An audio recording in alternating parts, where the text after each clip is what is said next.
šta mi mislimo, ovi Rumuni, vidiš idu Rumuni, pa da li je to dozvoljeno da idu ovo po kanalima, ovo po Vojvodini, da ovo, tu pored autoputa negdje zamaknu negdje ovo, još snimaju ovo, s ovi magneti ovo.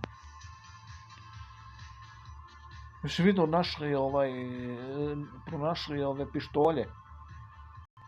Pa ko je to pištolj? To je njemački onaj Glock. Glock 42.